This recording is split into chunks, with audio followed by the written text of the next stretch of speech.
She huddled in the corner of the makeshift cage, her lithe, fur-covered body trembling with exhaustion and fear. Elyss, a Xeylan scout from the star cluster Marvian, had never been so far from home, let alone in the clutches of a human. Her kind whispered about humans in hushed tones. Predators. Ruthless conquerors. They said humans had no regard for the weak. And here she was, captured, awaiting torment. The human entered the dimly lit room. Elyssa's large amber eyes tracked his movements as he set down a tray of food on the table. He was taller than her by at least 2 feet, his build broad and imposing. His name, as she'd overheard, was Adam. He moved with purpose, his boots thudding against the metallic floor. Elyss bristled, baring her sharp teeth and emitting a low growl when Adam stepped closer to the cage. "Easy," he said softly. His voice was calm, not the menacing snarl she expected. "You're safe. I'm not going to hurt you." Safe. She scoffed inwardly. Humans were masters of deception. Adam crouched, his brown eyes meeting her gaze through the cage's bars. "Look, I know you're scared. I would be too if I were in your place. But you don't have to be. I'm here to help," she hissed, her ears flattening against her head. "Why should I believe you?" Her voice rasped, her universal translator crackling as it converted her native tongue into something he could understand. Adam sighed, running a hand through his dark hair. "Because I didn't bring you here to harm you. I'm a researcher. My job is to study alien species, not hurt them." Elyssa's ears twitched. "Study? Like some experiment?" "No," Adam said quickly. "Not like that. I'm studying interspecies communication and cooperation." "I thought your ship," he hesitated, his gaze dropping for a moment. "I thought you were in distress. I didn't mean to scare you." Elyssa's tail flicked skeptically. She recalled the moment her small scout vessel had been pulled into the human's larger ship by a tractor beam. Her systems had been malfunctioning, but she'd assumed it was an attack. "Why didn't you just let me go?" she asked, her voice laced with distrust.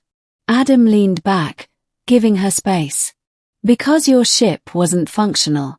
You would have drifted into deep space. I didn't want that to happen." She studied him closely, searching for any hint of deceit. But his expression remained steady, his posture relaxed. It was unsettling. Adam stood and walked to the table. He picked up a small bowl from the tray and approached the cage again. "Here," he said, sliding the bowl through a narrow opening. "It's just soup. Won't hurt you, I promise." Elyss eyed the bowl warily. The aroma was foreign but not unpleasant. Hunger gnawed at her stomach, but she refused to appear weak. "Suit yourself," Adam said with a shrug, retreating to the table. He sat and began working on a datapad, leaving her alone with her thoughts. Hours turned into days. Adam remained consistent. He brought her food, ensured she had water, and even provided her with a blanket when he noticed her shivering. He never raised his voice or tried to force her compliance.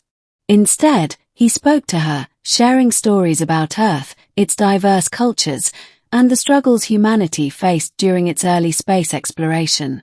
Elyss listened, though she rarely responded. She found herself conflicted. This human was nothing like the horror stories she'd grown up with. He was patient, even kind. One evening, Adam approached the cage with a small device in hand. "I've repaired the universal translator on your ship," he said. "You're free to go if you want." "But..." Elyss tilted her head. "But what?" "I was hoping you'd stay a little longer. Not as a prisoner," he added quickly. "As a guest. I'd like to learn more about your people, your culture. Maybe we can exchange knowledge." Her amber eyes widened. "You're serious?" Adam nodded. "Dead serious. You can leave anytime. But I think we could both benefit from this." Elyss considered his words. Her instincts told her to flee, to return to her kind. But a part of her was curious. Adam had shown her nothing but respect, even when she'd been hostile. Perhaps there was more to humans than the fearsome reputation that preceded them. "I'll stay," she said cautiously. "For now." Adam smiled, a genuine warmth in his expression. "Thank you. You won't regret it." Over the next several weeks, Elyss and Adam formed an unlikely bond.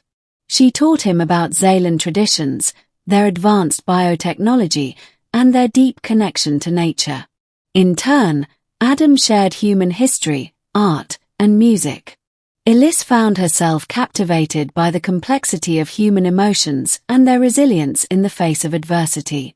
One evening, as they sat in the ship's common area, Adam played a hauntingly beautiful melody on a small instrument called a violin. Elyss listened, her heart aching with a strange, bittersweet emotion she couldn't name. "What is this feeling?" she asked softly. Adam lowered the violin. "We call it melancholy. It's a mix of sadness and longing, but also appreciation for beauty." Elyss nodded slowly. "It's powerful. Your species is more complex than I imagined." "We're not perfect," Adam admitted. "We've made plenty of mistakes. But we're trying to be better. To learn." She looked at him, her earlier fears now a distant memory. "Perhaps my people have been too quick to judge. There is more to humans than the stories tell." Adam smiled. "And there's more to your kind than we could have ever guessed. I'm glad we met, Elyss." Their time together came to an end when Elyss's people finally located her. A Xeylan rescue ship arrived, its crew wary of the human who had kept her. "Are you unharmed?" one of her crewmates asked, glaring at Adam. Elyss stepped forward, her tail swishing confidently. "I am fine. This human saved me and showed me kindness. He is not our enemy." The crew exchanged doubtful glances, but they trusted Elyss's judgment. Before departing, she turned to Adam. "Thank you," she said. "For everything." Adam extended a hand, a gesture she'd learned was a human sign of goodwill. She clasped it with her paw, her fur brushing against his skin. "Take care, Elyss," he said. "Maybe one day our peoples can meet as allies, not strangers." She nodded. "I hope so. Farewell, Adam." As the Xeylan ship disappeared into the vast expanse of space, Adam stood alone in his vessel. Though their paths had diverged, he felt a profound sense of hope. Perhaps the universe wasn't as divided as it seemed. Perhaps understanding and friendship could bridge even the widest of gaps. And somewhere among the stars, Elyss carried the same hope in her heart. For the first time, she believed that unity, not fear, might be the key to survival in the vast, endless cosmos.